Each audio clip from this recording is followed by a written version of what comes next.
আসতে পারে, হয়ে যাবে এরকম। তো সেক্ষেত্রে আমরা যে দুটা সাবজেক্টে বেশি ফেল করছে সেটা হচ্ছে অ্যারাবিক আর ম্যাথমেটিক্স। ম্যাথমেটিক্সে আমরা বাইরে থেকে টিচারকে এক্সট্রা ক্লাস করা হচ্ছে,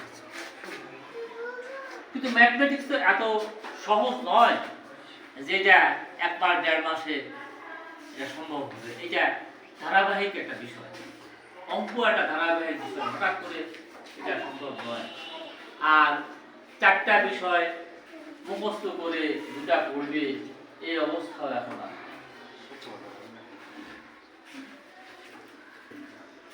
তো এই সমস্ত পর্যালোচনায় আজকে আপনাদের যে উপস্থিতি, আমি যে প্রস্তাবনা রাখলাম